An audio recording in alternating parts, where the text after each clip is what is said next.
falar, mesmo que a chance de cura do câncer de mama seja de 95%, uma parcela das mulheres brasileiras ainda vê a doença como incurável. Para 20% das mulheres, o diagnóstico do câncer de mama é praticamente uma sentença de morte. Palavras como medo, pavor e às vezes desespero são as primeiras a vir à mente quando as brasileiras descobrem que têm a doença, quando ela é mencionada.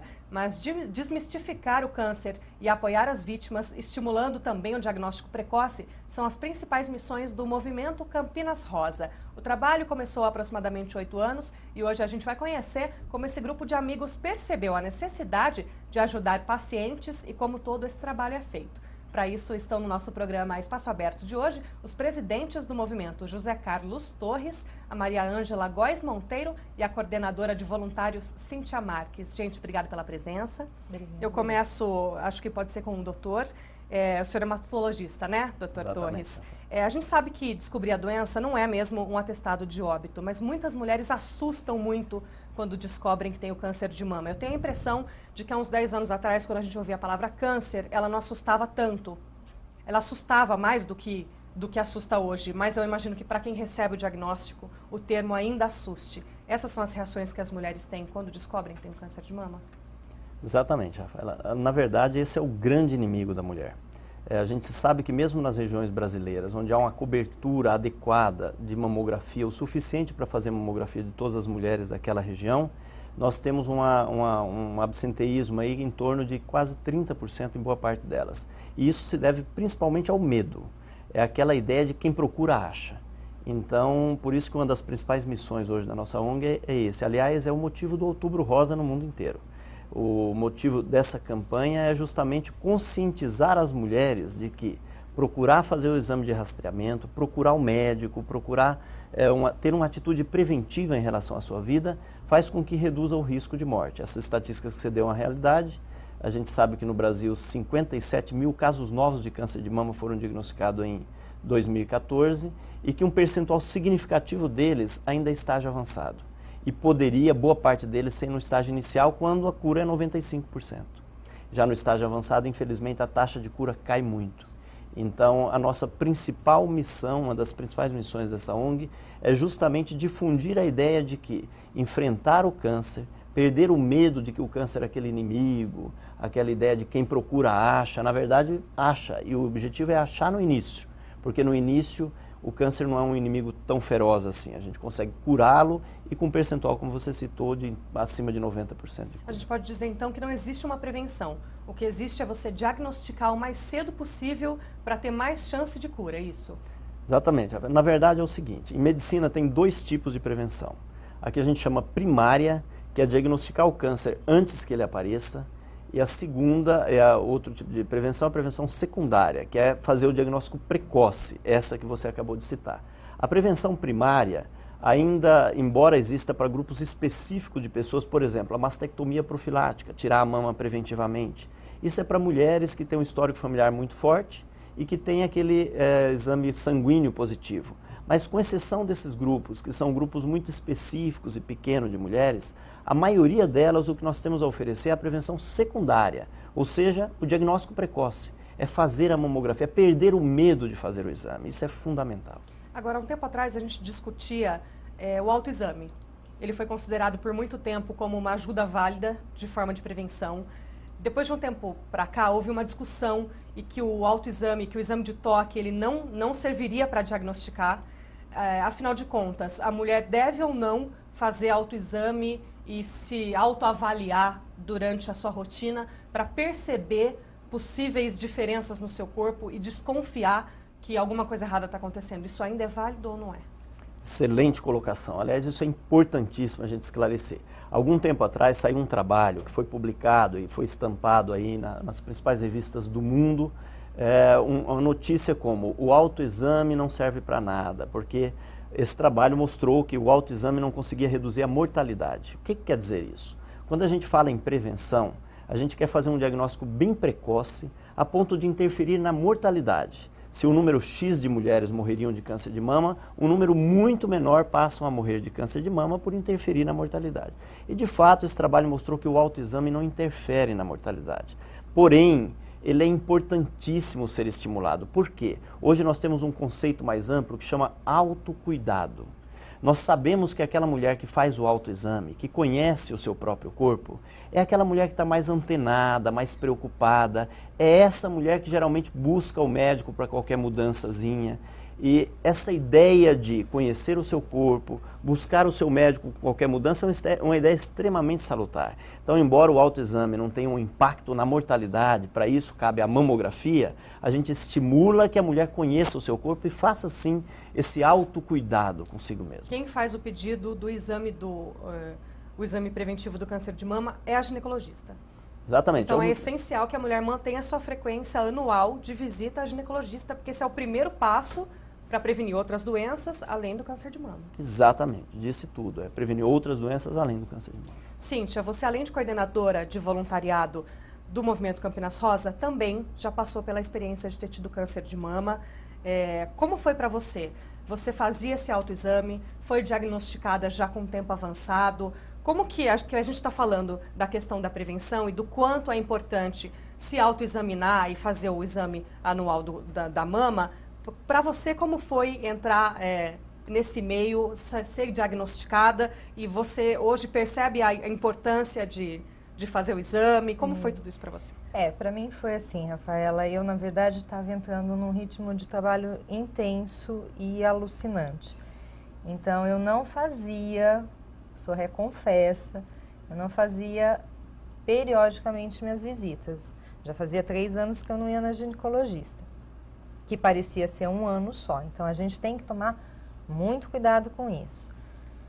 Eu descobri fazendo, não estava fazendo exatamente o autoexame, mas eu estava no banho e eu senti o caroço e aí eu fui correndo atrás, porque como eu sou também da área da saúde, eu achei que estava muito estranho. A partir daí desenvolveu todo o processo, eu tive que tirar toda a mama, então foi muito complicado, foi muito difícil. Então, quando você fala que há 10 anos atrás, eu tive há 11 anos, então ainda era muito assustador e eu acho que ainda hoje é.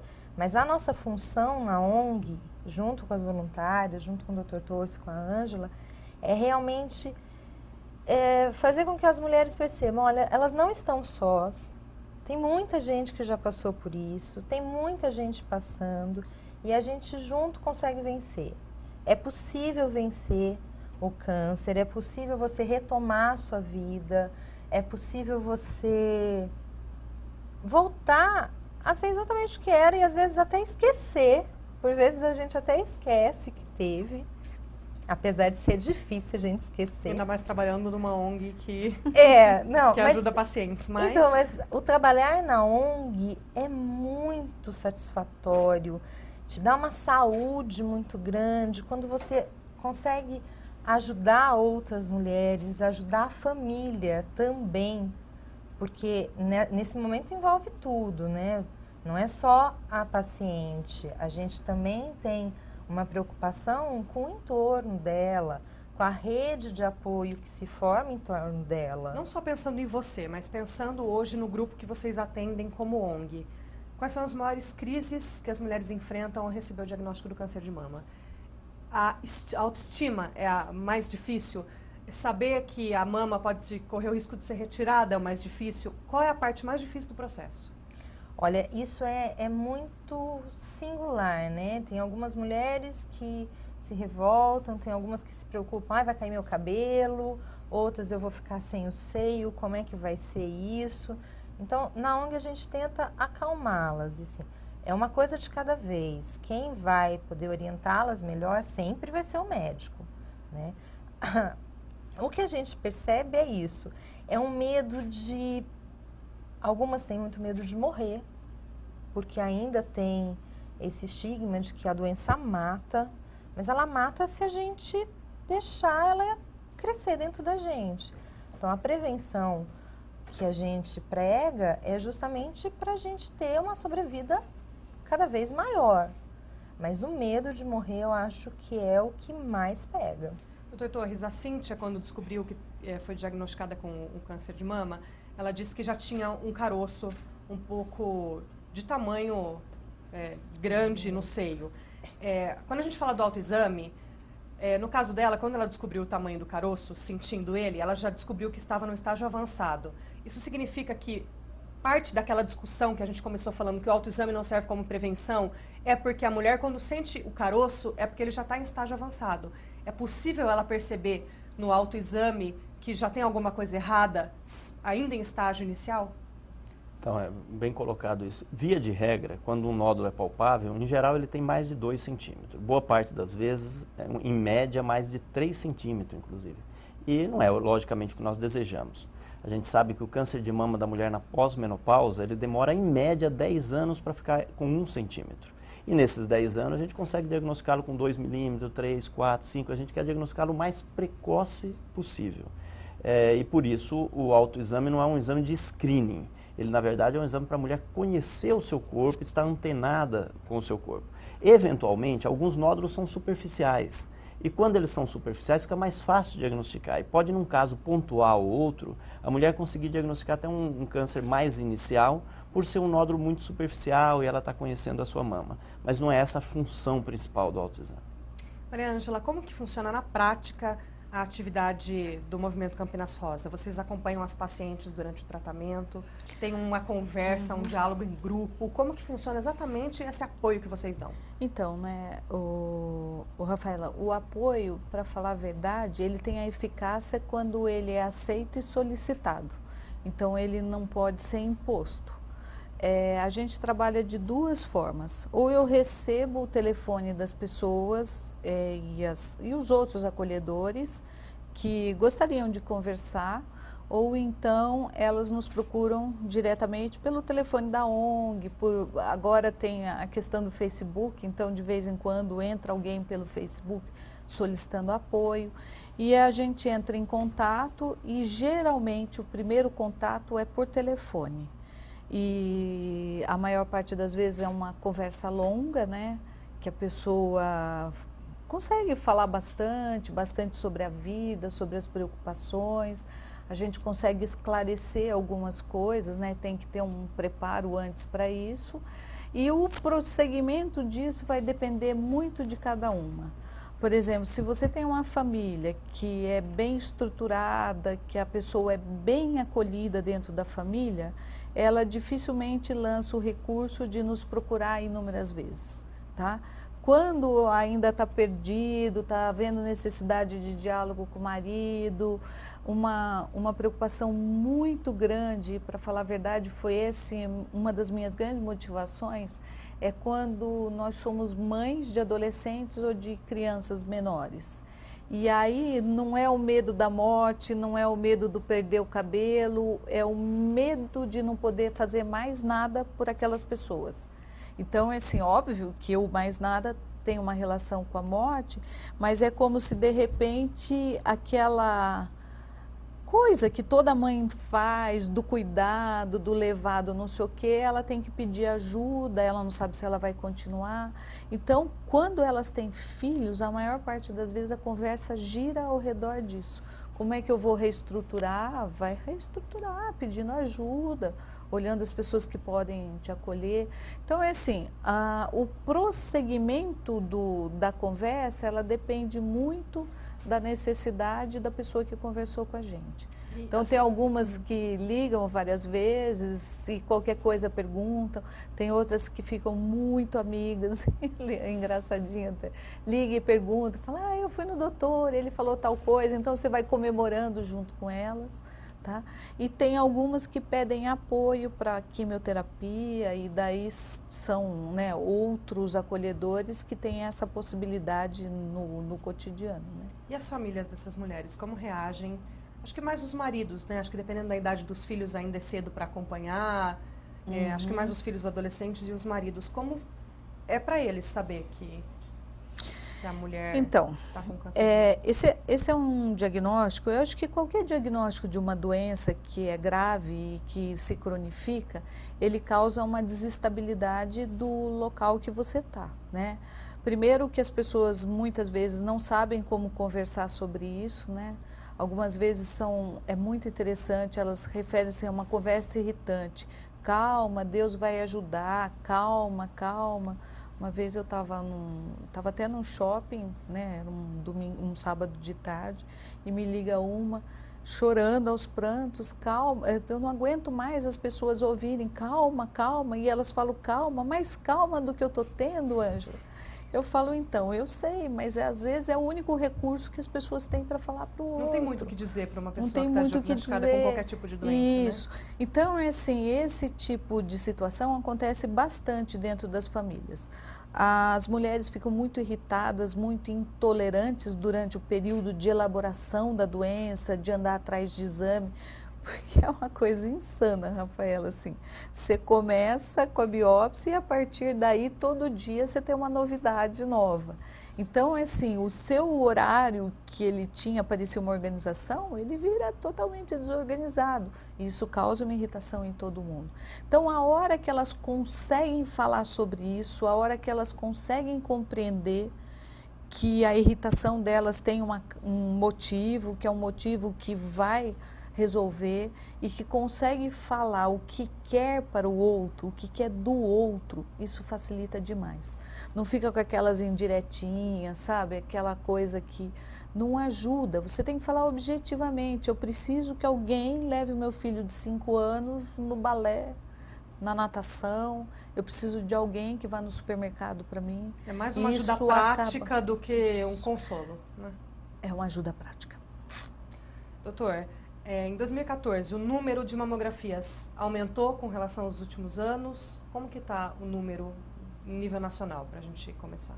Eu diria que o Brasil tem crescido nos últimos anos. Essa cobertura mamográfica está sendo uma preocupação do próprio Ministério, mesmo da saúde complementar, suplementar, enfim, mas o Ministério tem se preocupado cada vez mais.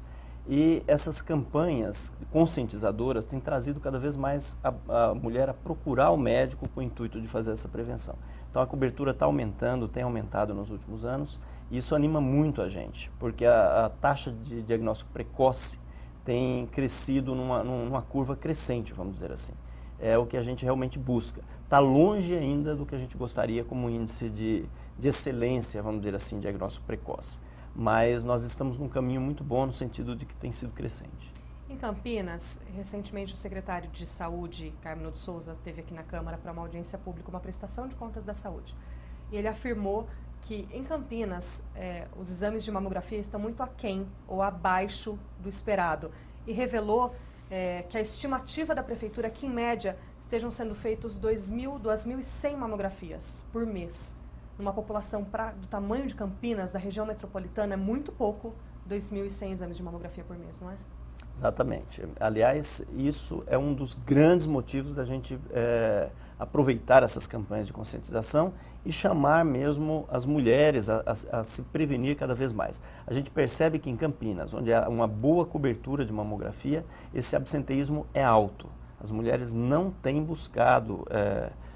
não tem procurado rotineiramente por esse exame e às vezes alguns médicos também têm deixado de pedir. O secretário disse que não existe fila hoje para fazer mamografia em Campinas. Se não existe fila e nós temos tantas mulheres, por que só 2.100 estão fazendo por mês? É muito... Ainda por conta daquele medo que a gente falou no começo? Eu acho que a explicação são 3. Um pouco, talvez, o fato, muitas vezes a mulher faz o exame com uma certa frequência e depois de um certo tempo ela começa a relaxar um pouquinho nessa vigilância. Fala, eu já venho fazendo, ela esquece um pouco de dar continuidade nesse processo. Segundo ponto, que é um ponto muito importante, é o medo mesmo. Algumas ainda têm esse medo arraigado ali de uma forma muito bem incrustada. E o terceiro ponto é que às vezes nem sempre o médico tem solicitado isso rotineiramente. De uma forma geral, os médicos estão cada vez mais atentos, mas ainda há muito a se avançar em todas essas áreas, mas principalmente a questão do medo, a questão do esquecimento, ou do achar que não é mais preciso fazer. O senhor falou que existe um pouco dessa questão da desistência no meio do caminho. A mulher faz 1, 2, na terceira mamografia ela fala, não vou fazer, depois eu faço de novo. No tratamento, existem mulheres que desistem do tratamento no meio do caminho? Infelizmente, Rafaela, é outra realidade. Tem mulheres que desistem, sim. Hoje está cada vez menos isso. No passado era muito frequente, mulheres que procuravam tratamento alternativo para câncer. É absurdo isso, mas existiam pessoas que faziam tratamento alternativo como único tratamento para o câncer. Alternativo, que eu quero dizer, muitas vezes com chás, com coisas parecidas, e fugia do tratamento. Hoje ainda há uma certa fuga do tratamento, mas as pessoas estão se conscientizando cada vez mais que a medicina evoluiu muito e que o tratamento do câncer hoje é muito eficaz na grande maioria das vezes. Esse é o programa Espaço Aberto. Hoje nós estamos conhecendo o trabalho do movimento Campinas Rosa. Vamos a um breve intervalo e voltamos em instantes. Até já!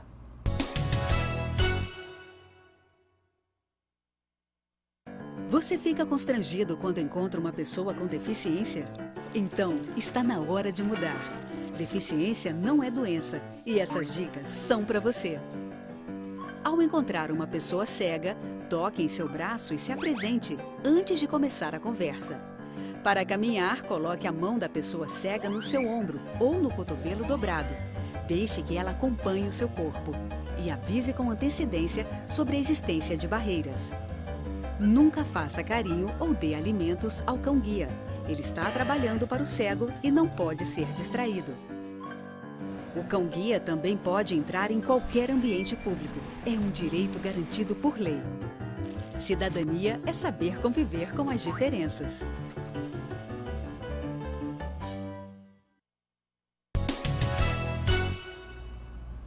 Estamos de volta com o programa Espaço Aberto, hoje falando a respeito da ONG Movimento Campinas Rosa, uma entidade que ajuda mulheres e apoia mulheres no tratamento do câncer de mama. Estão no nosso estúdio hoje José Carlos Torres, que é o presidente do movimento, a Maria Ângela Monteiro Antônio, que também é presidente da entidade, e a Cíntia Marques, que é a coordenadora de voluntariado do movimento Campinas Rosa.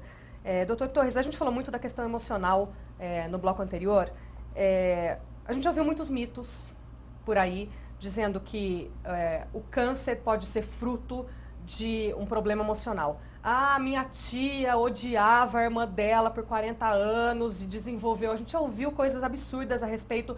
A gente sabe que o emocional está ligado ao organismo e que uma coisa é consequência da outra. Mas a gente não pode dizer, cientificamente falando ou medicinalmente falando, que o câncer é consequência de qualquer tipo de problema emocional. Pode? De forma alguma, Rafaela, bem lembrado. Lembrar que o câncer é uma doença multifatorial. O que significa dizer isso? Que não depende de um fator só. O câncer ele depende de uma série de fatores, desde padrão alimentar, questões genéticas e uma série de outras coisas que influenciam no dia a dia das pessoas. E claro que o estresse, a questão emocional é um dos fatores, mas é um dos fatores menores até no desenvolvimento da doença. Então essa questão de culpar alguém ou se culpar a si mesmo é o pior caminho que a mulher pode ter diante de um diagnóstico desse. Diante do diagnóstico tem que ter atitudes e esse tipo de ação não ajuda em nada, com certeza. Mas existem, Maria Ângela, casos de mulheres que passam por vocês que se sentem culpadas ou se acham que em algum momento o câncer de mama é uma punição, ou se sentem culpadas por achar que em algum momento deixaram de se cuidar e que a consequência disso foi o câncer de mama, foi o diagnóstico? Bastante frequente, Rafaela. E é uma situação bastante dramática, porque além delas terem que lidar com a doença, tem que lidar com uma culpa, e é uma culpa que de verdade ela não é real. Então isso é uma outra coisa que a gente tenta conversar bastante, desses processos que o Dr. Torres mencionou, de que são vários fatores e que o estresse, as angústias é apenas num grande contexto, né? E que ninguém desenvolveria um câncer a partir de uma raiva, de uma situação que aconteceu. Mas elas trazem bastante muito frequentemente essa angústia.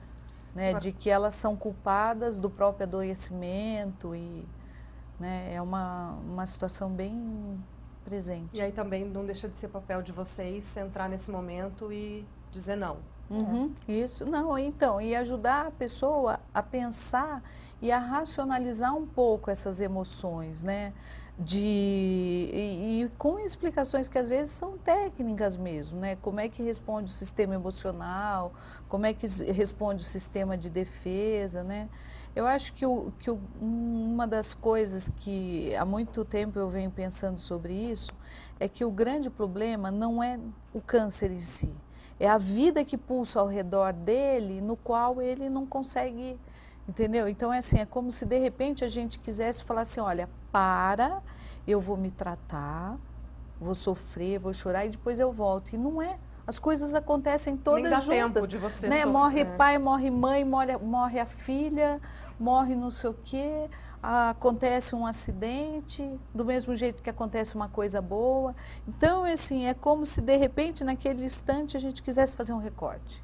E não existe esse recorte.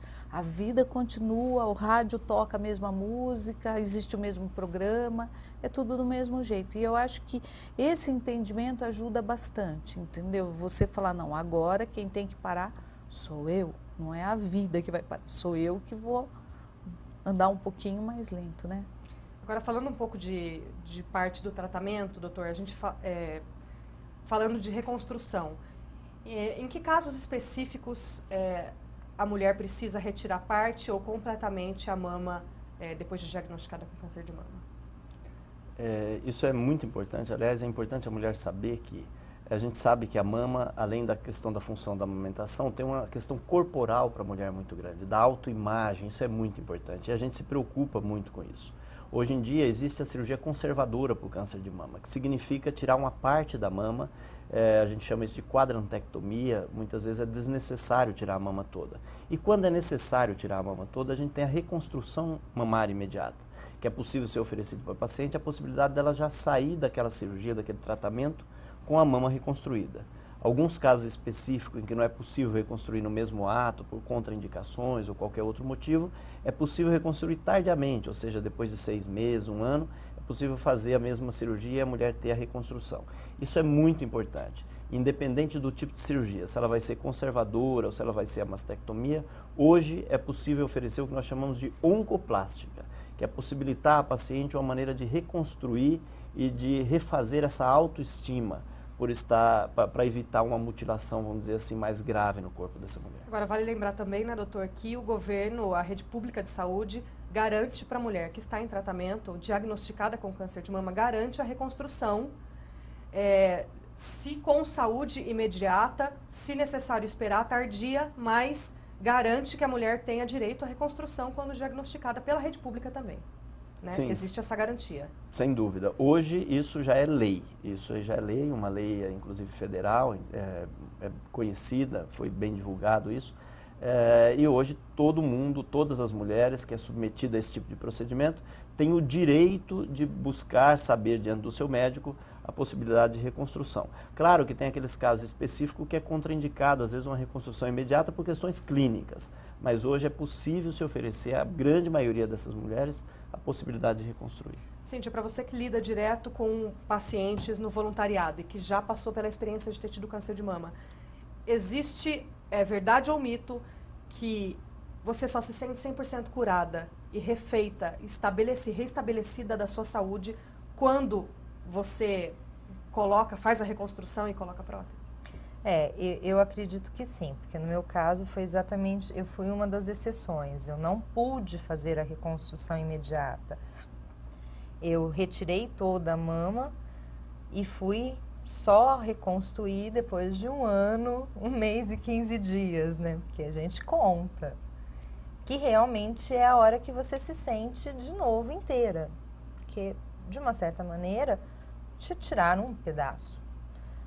E uma parte que, como o Dr. Torres falou, é muito importante para a mulher, é a parte da feminilidade, a sensualidade da gente.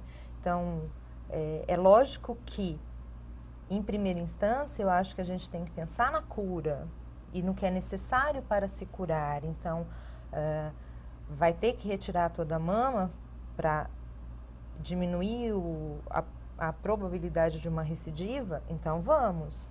Não é fácil, mas é necessário. A partir do momento que a gente consegue ver que o mais importante é a vida, é estar viva, então eu acho que é válido. No voluntariado, a gente tenta mostrar isso para as mulheres, com acolhimento também, que é possível você passar por isso, talvez não de uma maneira tranquila como a gente gostaria, mas que se foi necessário, porque há muitos anos não se fazia reconstrução, você podendo ou não.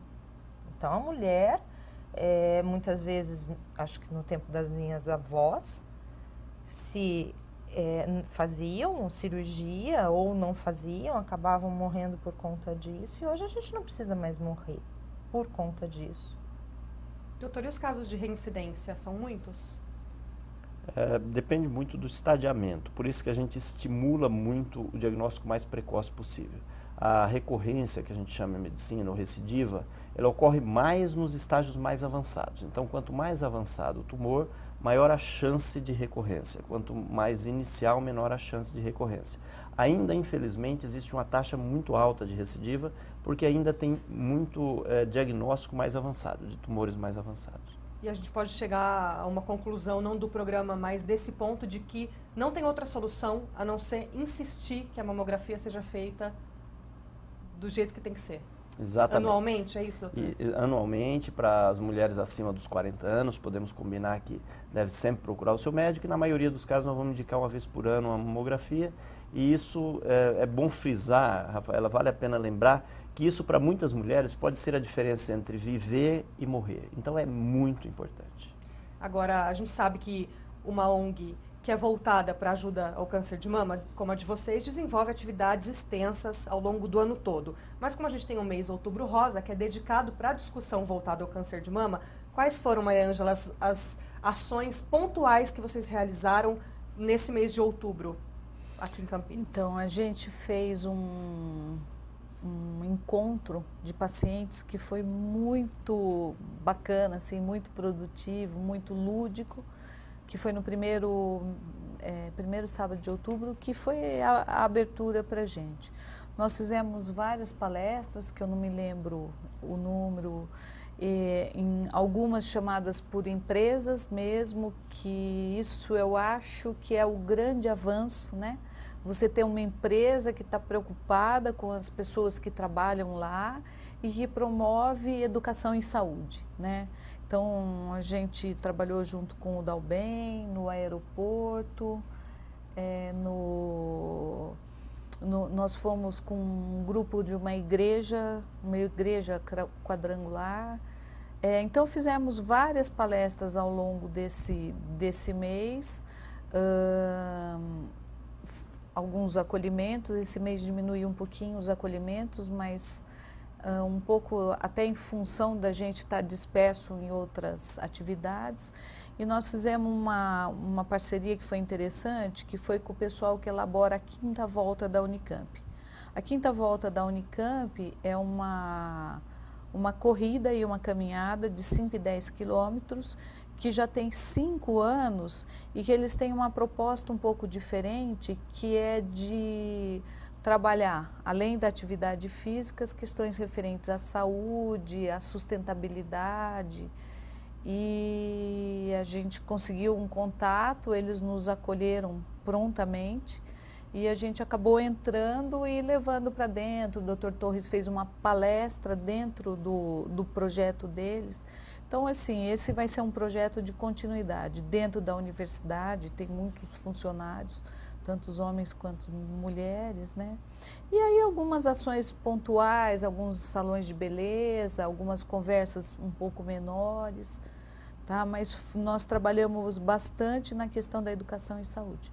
E a questão da doação de cabelos para fazer perucas? Vocês recebem esse material? Não, eu ouvi algumas discussões em torno do seguinte: a princípio estavam se arrecadando cabelo para levar para o Boldrini, que na verdade lida com as crianças, o tratamento de crianças e adolescentes, e depois se discutia, não se deve dar uma peruca para uma criança, porque ela tem que entender que ficar careca é parte do processo dela.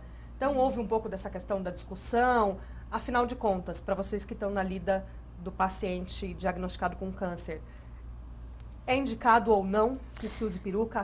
É indicado ou não que se arrecade cabelo para fazer peruca? Porque está muito na moda, né? Está na moda. O que mais está na moda agora é a doação de cabelo para fazer peruca. Eu sempre, assim, é uma opinião particular minha, né? Não é do grupo da ONG. Eu sempre penso que tudo que é moda a gente tem que tomar bastante cuidado. Porque, de verdade, a hora que você estimula esse tipo de comportamento e para pessoas doentes, é importante que todo mundo tenha acesso a isso, né? Ele não pode ser um acesso elitizado. Então, a gente tem que ser muito cuidadoso em relação a isso. A outra coisa, quando você recebe cabelo, tem toda uma técnica de corte, de armazenamento, e que a gente não tem trabalhado com isso, a gente tem trabalhado mais com doação de lenços, né, de outros, outras coisas que trabalham um pouco com a autoestima. A gente trabalha um pouco com oficina de maquiagem, que eu acho que isso melhora muito o visual da gente, né, sempre. Então, assim, mais nessa lógica do que a doação de cabelos. Aconteceu uma ação de lenços no CAISM, né? No CAISM aconteceu a semana passada e retrasada, né? Então, eu acho que isso é uma coisa que, para a gente agora, nós vamos ter que discutir a doação de cabelo, mas é que ela é mais segura e mais pé no chão mesmo, né? Nós não teremos cabelo para doar para os pacientes do CAISM, do Mário Gatti, né? É um movimento que ele é muito... Então, eu acho que a gente tem que ter mais pé no chão. E com relação à criança, que daí é a minha área mesmo, que eu sou pediatra, eu concordo integralmente. A criança tem que entender que o tratamento dela é um processo que faz parte de um efeito colateral, a queda de cabelo, né? E a gente tem vídeos maravilhosos sobre isso e como a criança se comporta, né? Entendendo o amiguinho cortando o próprio cabelo, né? E ficando igual. Então, a criança... A gente gravou um programa com o Boldrini e eles fizeram questão de deixar claro que durante o tratamento da criança se deixa explícito cada passo do tratamento dela. Ela sabe que nesse momento ela vai ficar fraca, nesse momento o cabelo dela vai cair. É tudo muito claro. É muito nada claro. é surpresa durante o tratamento. Nada é surpresa. Né? E a criança tem um entendimento, né? Bom, depois dos 3, 4 anos, ela óbvio que não compreende esta conversa, mas ela compreende uma outra forma de conversa. Então, assim, eu acho que o andar da criança, ele tem muito a ver com isso. E a autoestima da criança, ela tem uma outra dependência, né? São outros fatores que nutrem a autoestima da criança. Agora, e que de verdade o cabelo, né? Não ele vai determinar isso. Não. Se não determina, outra grande moda que surgiu agora é a família toda raspar o cabelo em solidariedade a uma mãe. A gente viu casos, né? Todas as amigas rasparam o cabelo, ou todos os filhos e marido rasparam o cabelo. Psicologicamente falando, isso de fato, essa solidariedade, de fato estimula a mulher a se sentir melhor, a seguir com o seu tratamento, ou isso é uma grande moda? Eu de verdade, assim, é uma opinião também, né? Eu digo nunca pela li experiência nada, de vocês, isso, né? Não, eu não vivenciei isso, né? Nenhuma pessoa falando sobre isso. Mas eu penso muito que tudo isso tem a ver com o modo que você relaciona com as pessoas que estão ao seu redor. Que o fato de você raspar o cabelo ou não raspar o cabelo, se você tiver uma relação de gentileza, uma relação humana, tanto faz se o cabelo é longo, se o cabelo é curto, entendeu? Então, é assim, mas são formas que as pessoas têm de demonstrar o afeto. E talvez naquele momento, para aquela pessoa, isso seja muito importante. Em algum momento ela sinalizou que isso seria. Então eu acho que depende muito da família, dos amigos, de como as pessoas se relacionam naquele momento ali. Mas eu, de verdade, eu não sei dizer se isso é eficaz ou não, né? Doutor Torres, a gente está chegando hoje no último dia do mês de outubro. A gente, no primeiro bloco, já adiantou que os números de mamografia aumentaram muito, isso é muito positivo, mas pensando no trabalho que vocês desenvolvem, em todos os números, o senhor como mastologista lidando direto com essa questão, como avaliar esse mês? A gente fala do mês porque a gente pensa no outubro rosa, né, todos nós estamos com um lacinho e um mês de reforço para isso, mas de uns anos para cá, ou do último ano comparado com esse, a situação de fato está melhorando ou não no que diz respeito aos índices do câncer de mama? Sabe o que é interessante isso? Nos Estados Unidos, onde quase todos os dados são mais tabulados, a gente tem uma ideia mais clara do impacto do outubro rosa em relação ao câncer de mama. Lá eles já desenvolvem essa campanha já há mais tempo, iniciou ali, se alastrou pelo mundo. Você vai hoje em outubro em qualquer cidade norte-americana, tem laço cor-de-rosa para todo lado, está tudo rosa. E lá eles mostraram que aumentou em quase 30% a taxa de diagnóstico precoce do câncer de mama em outubro, comparado com os outros meses. Então, mesmo um país desenvolvido, onde as pessoas têm um nível de conscientização maior, essa conscientização do Outubro Rosa é muito importante. Aqui no Brasil, a gente não tem estatística muito consistente disso, do quanto comparado com os demais meses. E há pouco tempo que o Brasil aderiu em maior peso a isso. É o segundo ano que nós estamos com um pouco mais de peso no Outubro Rosa, no país como um todo. Mas a expectativa é que isso aumente aí pelo menos em 15%, conforme algumas expectativas, algumas esperanças em relação a isso. Mas não temos um dado muito tabulado para te falar em número, mas a gente sabe que aumenta a taxa de detecção precoce em função da campanha. Para a gente poder encerrar, doutor, como presidente do Movimento Campinas Rosa e como mastologista, como médico, como ginecologista, que o senhor é também, o que a gente pode deixar de mensagem de cuidado para a mulher fazer, para a gente poder tentar reduzir cada vez mais esses índices? O senhor tocou nesse ponto, eu ia falar, o senhor acabou dizendo antes que apesar da melhora nos números de mamografia, ainda se apareceram novos 57 mil casos de câncer de mama em 2014. O que fazer? Então eu diria... Quais são possíveis soluções? É interessante isso. Eu diria que você que está nos ouvindo aí, a querida amiga que nos escuta agora, é muito importante essa questão que a Rafaela acabou de colocar. Eu diria que nós precisamos mudar a nossa forma de pensar em relação ao câncer. Nós precisamos ter menos medo e mais atitude. Eu diria que cada um de nós, cada um de vocês que estão ouvindo a gente agora, seja um multiplicador dessa ideia. Quando você estiver usando um lacinho como esse e alguém perguntar o que é isso, pergunte a essa pessoa. Se for um homem, pergunte: sua mãe já fez uma mamografia? Sua mãe já foi no médico? Sua esposa já foi fazer um exame preventivo? À medida que você lembra alguém, lembra uma mulher de fazer o seu exame, você eventualmente pode estar ajudando a salvar uma vida. Então eu diria que é uma atitude positiva em relação ao autocuidado, a uma atitude preventiva, Rafaela. Sim, Cíntia, a gente abriu o programa dizendo que muitas brasileiras hoje ainda encaram o diagnóstico de câncer de mama como um atestado de óbito.